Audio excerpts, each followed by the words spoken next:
Bom, pessoal, meu nome é Dr. João Fonseca, eu sou médico. Atualmente estou fazendo pós-graduação em ortomolecular e menopausa e implantes hormonais. Me surgiu a ideia de fazer um curso sobre os esteroides anabolizantes para tirar um pouco o estigma, né, do marombeiro, para ajudar a compartilhar informação sobre os esteroides anabolizantes, não apenas para fins estéticos, né, como também para uso clínico. Então, basicamente, o nome do curso é Conhecendo sobre Esteroides Anabolizantes e Bem-Estar. Eu decidi colocar bem-estar porque entre uma aula e outra, eu vou estar compartilhando algumas aulas sobre certos tópicos que ajudam no bem-estar da pessoa, como a higiene do sono. Também eu vou fazer uma aula sobre LDN, que seria Low Dose Naltrexone. Então, basicamente é isso. Hoje a gente vai começar a aula com oxandrolona, né, que é uma droga bastante, é uma substância bastante conhecida. Primeiro, eu queria deixar claro que eu não tenho nenhum conflito de interesse. Segundo, queria deixar claro e reiterar aqui, de maneira assídua, que de nenhuma forma eu estou incentivando o uso de esteroides anabolizantes, né? Senão que eu estou apenas compartilhando informações que, ao meu ver, são importantes para que as pessoas que não têm condição de fazer um acompanhamento médico, para que elas possam evitar certas tragédias, certo? Eu sou um usuário assíduo do Fórum do Hipertrofia e a quantidade de erros que eu vejo usuários de esteroides cometendo, principalmente porque um amigo recomendou, ou então porque foi em um médico e o médico simplesmente refutou completamente a ideia sem respeitar a autonomia do paciente.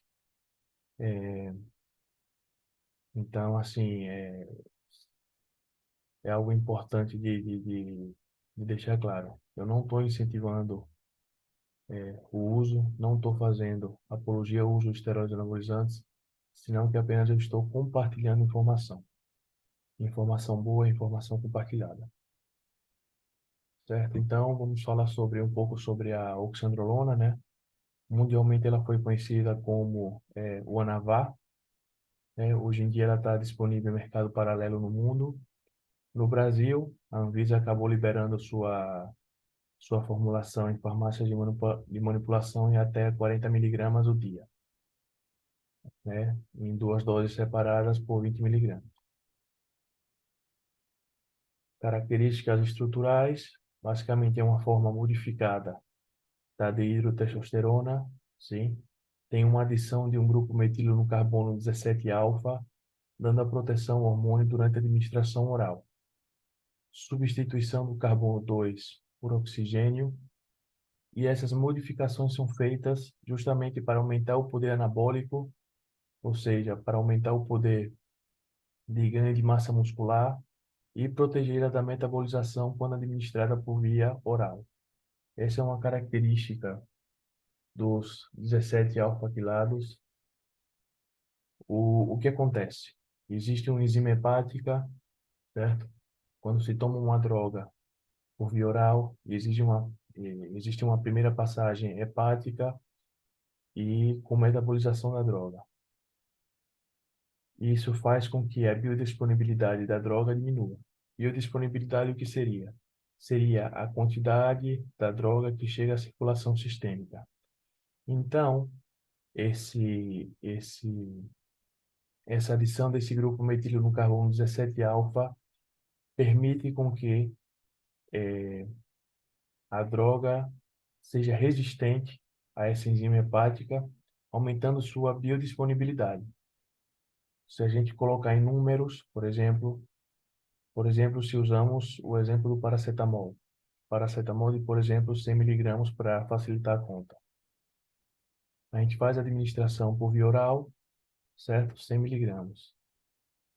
Existe a primeira passagem hepática, isso faz com que tire 10%, digamos, da substância. Isso significa que a biodisponibilidade do paracetamol é 90%, ou seja, das 100 miligramas que a gente deu para o paciente, 90 miligramas está chegando na sua circulação sistêmica.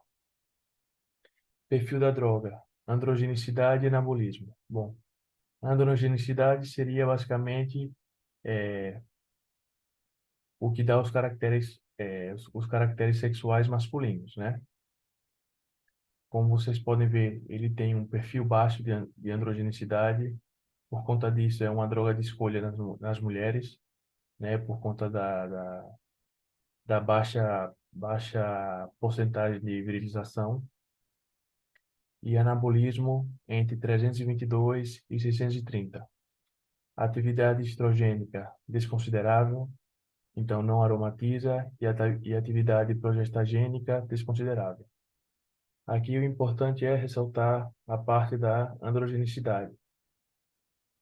Doutor, quer dizer então que se eu tomar 30 miligramas, mulher, se eu tomar 30 miligramas de oxandrolona durante vários meses, eu não vou virilizar. Não é bem assim. Toda droga você vai ver, principalmente os esteroides anabolizantes, existe uma curva dose-resposta, que a maior dose e a maior tempo de uso, maior a probabilidade de colaterais, certo? Descrição da droga. Como a gente já havia dito, é um esteroide anabólico derivado da dehidrotestosterona, foi formulada para ter uma forte dissociação entre o que é o anabolismo e a androgenicidade. É considerada uma droga moderada, comparada a outros esteroides orais. Lembrem, lembrem-se que existe essa questão que os esteroides orais, eles são mais hepatotóxicos, né? Porém, se comparada miligrama por e isso é interessante, se comparada miligrama por miligrama, a testosterona tem uma atividade anabólica 6 vezes maior. Normalmente aí entre os usuários de anabolizantes, os praticantes de academia gostam de falar que a oxandrolona ela é uma droga para mulher, entre aspas, né? Mas se a gente for comparar miligrama por miligrama em relação à testosterona, a oxandrolona ela tem uma atividade anabólica 6 vezes maior. É dada como droga favorita aos bodybuilders em fase de cutting. Para quem não sabe, normalmente o bodybuilder ele está em off, né? Significa que ele está em uma fase onde ele está fazendo um washout, né? Está limpando o seu sistema, né? Do uso das drogas, normalmente com fitoterápicos, às vezes com a TRT, né? Ele pode estar em uma fase de bulk, né? Que basicamente é uma fase em que o objetivo maior é o maior ganho de massa muscular, né? E nesse caso ele vai fazer uso de outros tipos de droga. E ele pode estar em fase de cut, que normalmente é uma fase já onde o atleta ele está mais perto de subir ao palco, então ele começa a usar drogas que têm essa característica, né? Também é usado em atletas de esporte de velocidade e performance anaeróbica, já que costuma dar ganhos secos, evitando a retenção. Perfeito. Uso no fisiculturismo. Atualmente podemos ver homens usando doses de até 100 miligramas dia, em ciclos associados com outras drogas, enquanto podemos ver mulheres usando até 20 miligramas dia de maneira isolada ou associada a outras drogas. Bom, algumas coisas a comentar. Primeiro que apenas o uso do esteroide sem dieta adequada, sem descanso adequado, sem treino adequado, não adianta nada. A única coisa que você pode ter é colateral. e frustração porque você não está tendo os resultados que você gostaria de ter, né? Segundo, normalmente a oxandrolona, ela vai inibir o eixo, né, HPT, hipotálamo, hipófise, testículo. Então, quando os homens fazem uso dela, normalmente eles estão associando a outras drogas ou a outra droga, principalmente tendo como base a testosterona. Terceira observação, as mulheres. Eu, na prática, nunca cheguei a passar 20 miligramas dia para nenhuma mulher. Normalmente eu começo com 2,5 miligramas. Eu tenho um caso muito interessante de uma paciente que com 2,5 miligramas ela teve ganhos excepcionais. Mas é uma pessoa que faz dieta adequada, ela é nutricionista, ela faz dieta adequada, ela tem seu descanso adequado, ela faz o treino adequado. E não tem desculpa, ela é mãe de 2 filhos e tem tempo para fazer tudo. Quarta observação. As mulheres podem usar até 20 miligramas dia de maneira isolada ou associada a outras drogas. Quais drogas? Normalmente a gente vai procurar drogas com androgenicidade parecida com a oxandrolona, como quais? Estanozolol ou primobolan, né? O estanozolol a gente pode usar via injetável ou por via oral e o primobolan via injetável. Perfeito? Outra observação. Quando eu passo oxandrolona para mulher, eu costumo começar com doses baixas. Então, normalmente eu começo entre 2,5 miligramas e 5 miligramas o dia. Observo, né, durante 7, 10 dias, se vai ter aumento da oleosidade da pele, se vai ter o aparecimento de acne. Não tendo isso, aí eu posso aumentar a 10 até 15 miligramas. Mas eu não costumo, nunca passei para ninguém 20 miligramas o dia, certo? Alguns exemplos de ciclo, né? De novo, eu não estou falando que vocês têm que fazer esse ciclo. Não estou incentivando o uso de esteroides. Estou apenas passando informação. Um exemplo de um ciclo masculino seria 500 miligramas semana de enantato de testosterona mais 80 miligramas dia de oxandrolona. Outra observação, hoje em dia eu vejo gente usando 100 miligramas dia de oxandrolona. Eu, particularmente na prática, já vi paciente com 60 miligramas, homem, com 60 miligramas no dia, usando como pré-treino, tendo resultados muito bons. Logicamente que a gente tem aqueles confundidores, né? Quais seriam? Se o paciente está tendo dieta adequada, se está tendo treino adequado, se está tendo descanso adequado, se está tendo manejo de estresse adequado, né? E se o paciente realmente está tomando a dose que foi indicada. Mas era um paciente que eu tinha um contato estreito e com 60 miligramas de dia mais uma testosterona como base, ele teve resultados importantes. Exemplo de ciclo feminino. 100 miligramas semana de primobolan. Importante ressaltar aqui que seria 100 miligramas na semana, mais fracionado, né? Em 3 vezes na semana, mais 20 miligramas de edioxandrolona.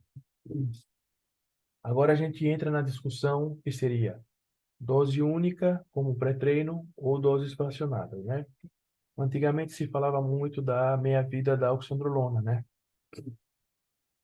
Ainda não existe um consenso se são 6 horas, se são 8 horas, se são entre 6, se a minha vida é entre 6 e 8 horas, se são 9 horas, mas hoje em dia já se sabe que você pode utilizá-la de duas formas. Você pode utilizá-la como dose única, né, como pré-treino. Você usa mais ou menos 40, 50 minutos antes do pré-treino.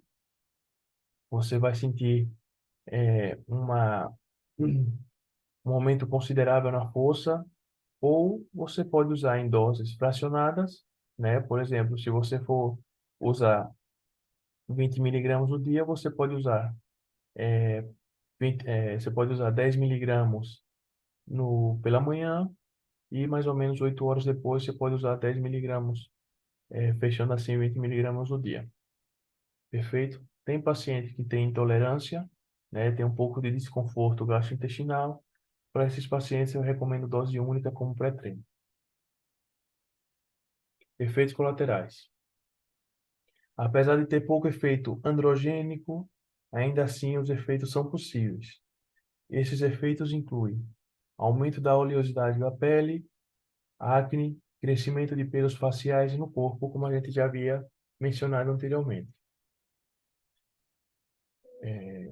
Novamente, eu queria tocar nessa tecla, né?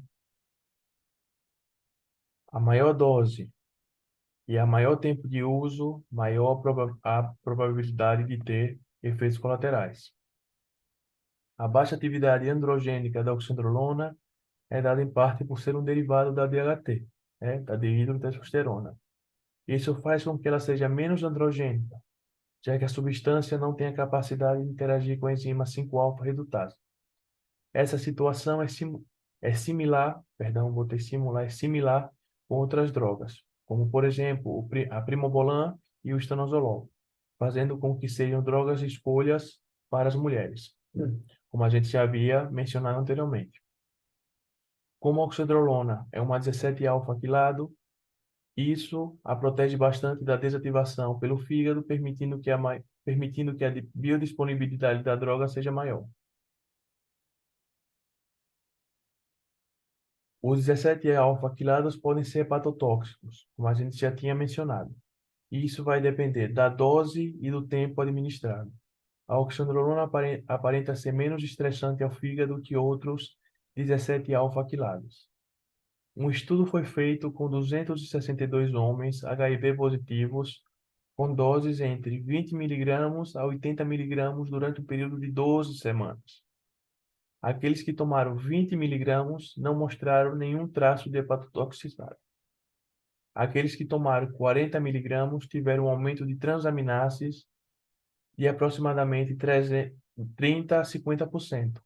E aqueles que tomaram 80 miligramas notaram um aumento nas transaminases de 50 a 100%. Uma coisa que vale ressaltar aqui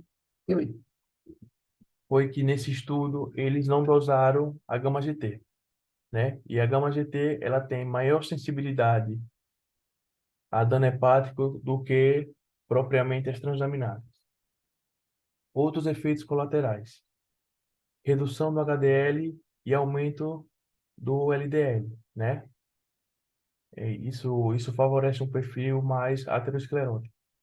Para ajudar a reduzir o estresse cardiovascular, é recomendado manter um programa de atividade cardiovascular.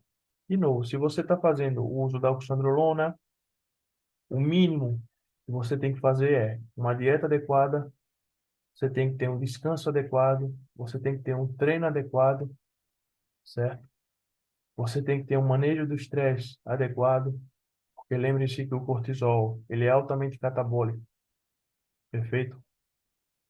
E você tem que manter uma atividade aeróbica, cardiovascular, pelo menos 3 vezes na semana, 30 minutos. No estudo citado anteriormente dos homens HIV positivo, aqueles que tomaram 20 miligramas por dia ou 40 miligramas por dia tiveram uma redução plasmática de 45% dos níveis de testosterona. O grupo que tomou 80 miligramas por dia notou um declínio maior a 50%. O mesmo aconteceu com os níveis de FSH e LH. Estudos em meninos com atraso constitucional da puberdade mostraram uma supressão significativa do eixo com apenas 2,5 miligramas por dia.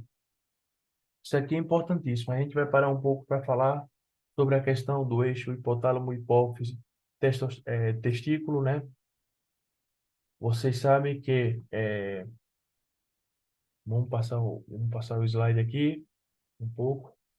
Você sabe que o hipotálamo, eles vão produzir, né, o hormônio liberador de gonadotropina, né? Isso vai estimular a hipófise, né? Lembre-se que existe uma hipófise anterior e uma neurohipófise. Com essa estimulação, vai estimular a FSH e a LH. A FSH nas gônadas vai estimular as células de Sertoli, sim, que vai estimular a espermatogênese, enquanto o LH vai estimular as células de Leydig para a produção de testosterona. Voltando nesse caso, voltando aonde estava, né? Então, quando falamos de ciclo para homens, não faz sentido algum você tomar uma oxandrolona isolada sem associar a testosterona. Lembramos que você vai inibir seu eixo, sua concentração plasmática de testosterona vai cair de maneira considerável. Você vai começar a ter, se você tem sensibilidade, você vai começar a ter sintomas de hipogonadismo, estresse, irritabilidade, fadiga, diminuição da ereção matinal, diminuição da ereção durante a madrugada, perda de libido, certo? O mesmo acontece com os níveis de FSH e LH, porque o corpo entende, peraí, se eu estou tomando álcool, lembre-se que o receptor androgênico é um receptor promíscuo e que essas moléculas, elas são muito similares, com algumas alterações. Então, elas acabam se unindo aos receptores androgênicos. Então, o corpo vai entender, peraí, se eu estou tomando algo que vem de fora e que está ocupando esses receptores, não tem por que eu estar produzindo, certo? E existem pessoas que vão falar que a oxandrolona em si não vai causar a inibição do eixo, mas ela vai causar sim. Então, portanto, se você for usar oxandrolona, se você, homem, for usar oxandrolona, você tem que usar associada a uma testosterona base. Perfeito? Uso clínico. Durante sua história, ela obteve sucesso terapêutico em múltiplas condições, como HIV, AIDS, hepatopatia alcoólica, síndrome de Turner e retardo de crescimento. As doses podem variar desde 2,5 miligramas até 20 miligramas. Existe um livro do Dr. Lucas Caselli, que é o Manual da Oxandrolona, só para mulheres. Ele fez um compilado de estudos realmente extraordinário,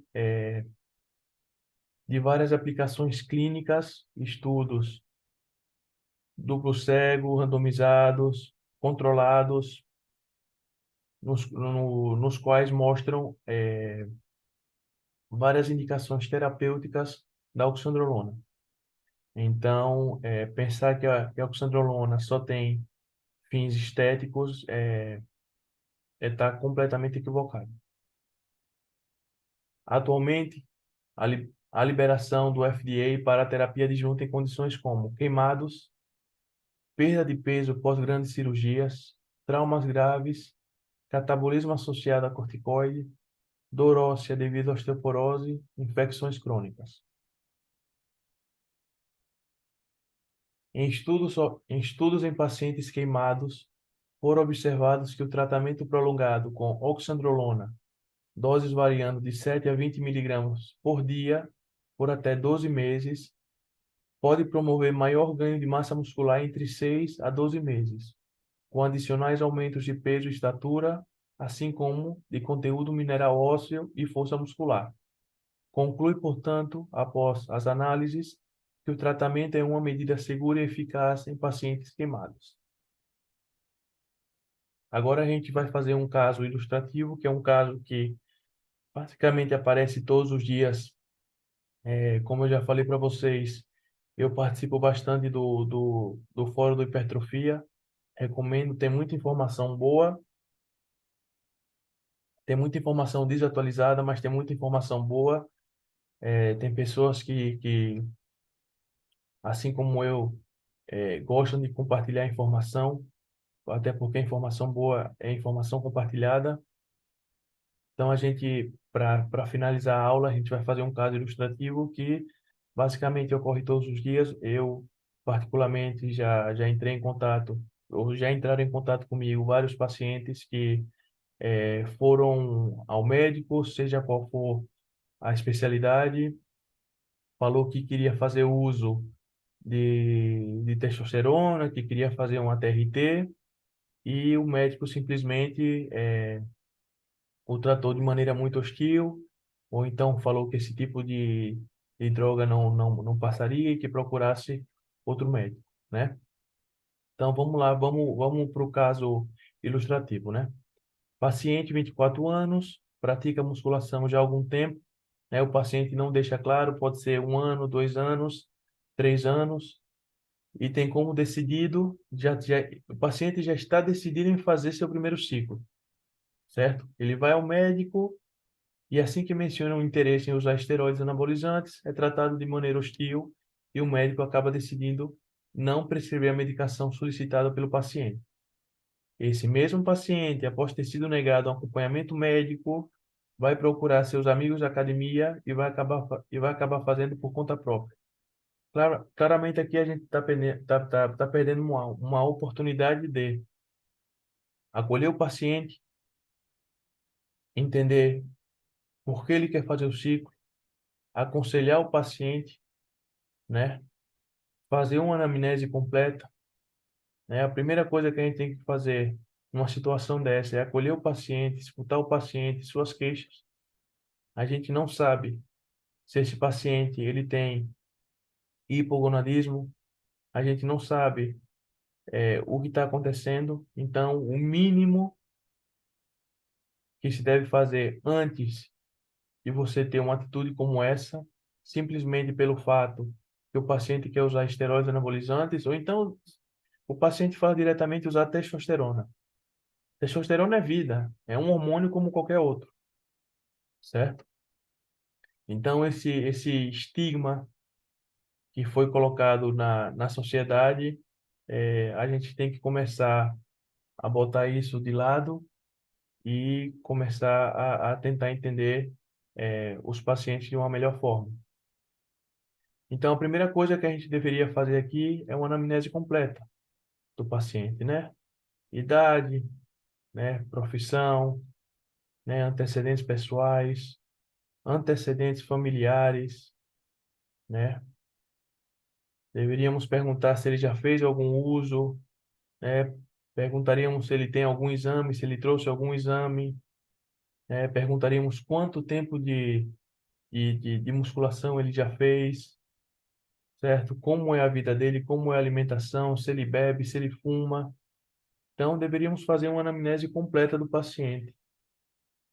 Pouco sabe, mas deveríamos também perguntar se na família tem antecedentes de doenças psiquiátricas, existem drogas, existem esteroides anabolizantes que alguns esteroides eles têm estudos, outros a gente vai mais na parte empírica, mas existem estudos com a tremolona e existem estudos com a boldenona, nos quais mostram neurotoxicidade. Então, muito paciente me pergunta por que na anamnese eu pergunto se se existe um histórico familiar de doença psiquiátrica. Se existir, são duas drogas que a gente passa longe pela neurotoxicidade e outros mecanismos mais complexos. É bom ter em conta que esse paciente ele já tá decidido em tomar. Então, independentemente da sua resposta, ele vai tomar.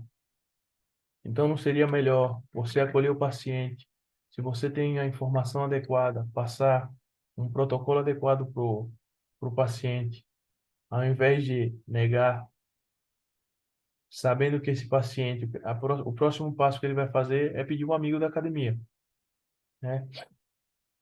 Normalmente, são pessoas que não têm um pouco de conhecimento empírico, mas a parte científica, a parte, digamos, o embasamento científico não tem nenhum, né?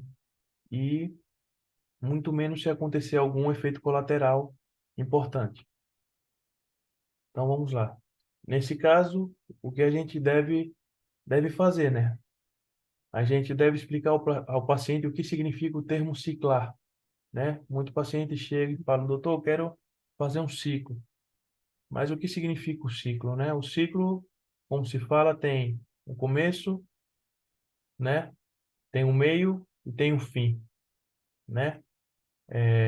Muita gente faz aquele ciclo eterno, né? Que começa e nunca termina. Você começa com uma dose, depois baixa a dose, depois aumenta a dose e assim vai, né? Explicar ao paciente o que significa os termos blast and cruise, né? Que seria basicamente o ciclar eterno, né? Então, por exemplo, um blast seria uma fase em que a pessoa está com altas doses de drogas, né? Às vezes está com três, quatro drogas separadas e por um período de tempo, né? E depois acaba fazendo um cruise que seria mais ou menos, digamos, um quarto da dosagem que o paciente estava usando anteriormente. Explicar da maneira mais simples possível as possíveis consequências de suas escolhas, né? Lembramos que a gente sempre deve respeitar a autonomia do paciente. Tudo bem que o médico também tem o direito a se negar, mas, de novo, a gente está perdendo uma oportunidade em direcionar um paciente, né, ajudar um paciente simplesmente por, às vezes não é nem falta de conhecimento, mas é, por um preconceito, né? Muita gente pensa que os esteroides anabolizantes eles só servem para fins estéticos, só servem para o marombeiro da academia, mas a cada dia que passa existem mais estudos que comprovam a finalidade clínica terapêutica que esses esteroides têm em várias situações, né? Bom, sempre respeitar a autonomia do paciente, né? E nesse caso, perdemos a oportunidade de fazer um uso controlado de esteroides anabolizantes. Esse é o principal, né? Se a gente pode controlar com laboratórios, com controles laboratoriais, pré-ciclo, intraciclo e pós-ciclo, né? Seria o ideal, né? A gente aqui está falando sempre do que seria o ideal, né? E o correto, né? E claramente comparando a, ao outro extremo, que é aquele que foi negado o atendimento ao médico e que acabou fazendo com um amigo, né? Todos esses pontos, eles devem ser explicados ao paciente de maneira minuciosa para que ele possa entender que toda escolha tem uma consequência e que, nesse caso, essas consequências terão repercussões sistêmicas em seu corpo. Muitas vezes o paciente chega, né, já decidido em ciclar, né, e depois da gente explicar mais ou menos o que significa ciclar e suas consequências, o paciente acaba desistindo, né? A gente sabe que hoje em dia existem indutores de testosterona, a gente sabe que existem formulações que podem aumentar sua testosterona, podem diminuir seu SHBG, né, que é a proteína, a globulina ligadora a hormônios sexuais, fazendo com que a testosterona livre esteja maior, né? Então, digamos que existem várias formas hoje em dia de aumentar um pouco a testosterona livre, né, sem necessariamente o uso de esteroides. Explicar de maneira simples o que significa a supressão do eixo, como a gente já havia comentado anteriormente, né? E nosso objetivo como médico nessa situação não é julgar a escolha do paciente, senão que buscar a melhor forma de otimizar sua escolha, minimizando os efeitos colaterais, deixando claro que os efeitos colaterais vão acontecer. Agora, nossa função é minimizar esses efeitos colaterais. Como? Fazendo os exames pré-ciclo, durante o ciclo e depois do ciclo, certo? Depois do ciclo, a gente vai definir qual será o próximo passo, né? Tem gente que prefere continuar tomando, isso aí será outra aula. Tem gente que prefere continuar tomando, né? E fazer aquele ciclo eterno, né? Diminuindo a dose, mas continuar tomando, até porque o eixo está inibido. E tem gente que tem muita sensibilidade à queda da testosterona. E tem gente que prefere fazer a terapia pós-ciclo, também conhecida como TPC, que é uma série de medicações que a gente faz para tentar recuperar o eixo HPT, né? Lembrando que na literatura tem gente que recupera é, esse eixo em 2 meses, tem gente que leva 4 meses, tem gente que leva 6 meses. O que se sabe é, quanto menor a dosagem, quanto menor a idade do paciente, mais rápido ele recupera o eixo HPT. Exames pré-ciclo essenciais.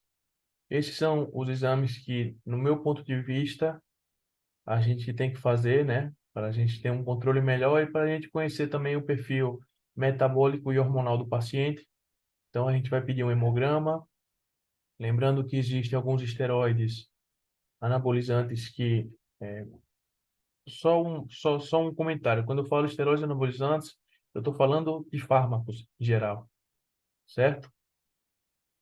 Para que não fique só essa palavra esteroides anabolizantes, esteroides anabolizantes.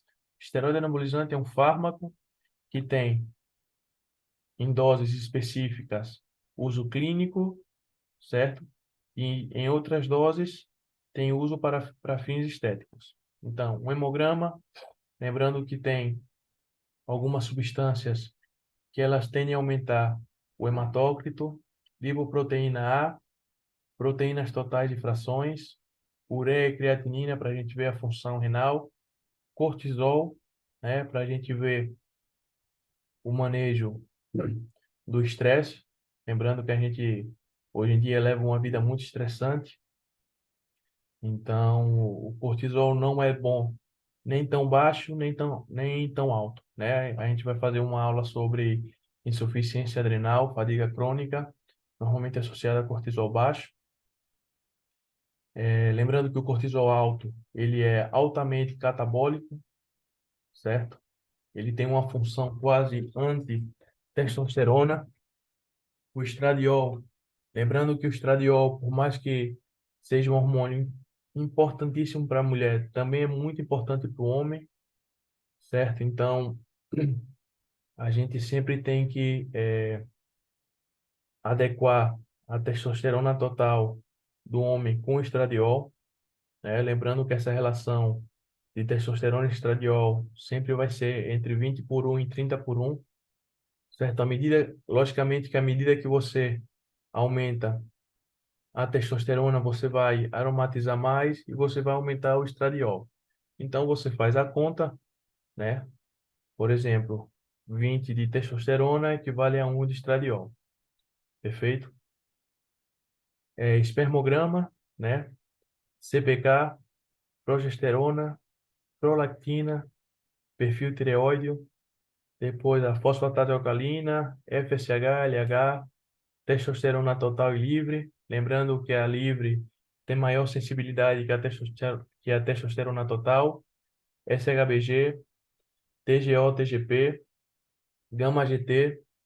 Depois a gente vai mais para a parte metabólica, glicemia, hemoglobina glicada, insulina, homocisteína, proteína C reativa ultrassensível, fibrinogênio. Essas últimas cinco são marcadores inflamatórios, então vale a pena a gente ver mais ou menos como o corpo está reagindo com o uso de esteroides. O DEA, a vitamina B12, que a grande maioria da população hoje em dia tem déficit de vitamina B12, vitamina C e vitamina D. Como também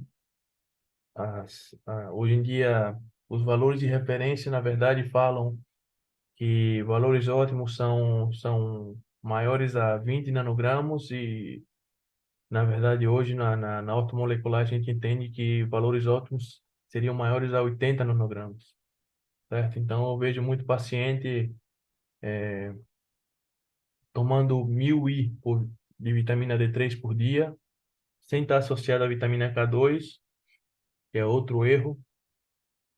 Então, hoje em dia se sabe que tranquilamente você pode tomar 10.000 I por dia de vitamina D3 associada à vitamina K2, 150 microgramas, e isso vai lhe causar vários benefícios. Lembrando que na ortomolecular a vitamina D tem tantas funções que é considerado um hormônio também. Em um lipidograma completo, a gente já mencionou que alguns dos efeitos colaterais é a redução do HDL e o aumento do LDL. Bom, a bibliografia basicamente eu tirei do livro Anabolics, né? 11ª edição, e do Manual de Oxandrolona para Mulheres, Terapia Estética, do Dr. Lucas Caseri. Meu contato é joaofon2912@gmail.com ou Instagram drjoão.fonseca. A ideia vai ser postar uma aula toda segunda-feira, né? Assim eu vou ter o final de semana para produzir o conteúdo. Se vocês tiverem algum comentário, se vocês tiverem algum tema que vocês querem que eu fale, vocês escrevem no comentário que eu vou procurar fazer. Se puder curtir a página aí, dar um like, eu agradeço. A próxima aula provavelmente a gente vai fazer sobre o estanozolol, que também é outra substância que a gente pode tomar de maneira injetável ou oral, e é outra substância que tem indicações terapêuticas clínicas, certo? Bom, se vocês tiverem alguma dúvida, vocês já sabem como entrar em contato comigo, e eu agradeço o tempo de vocês. Obrigado.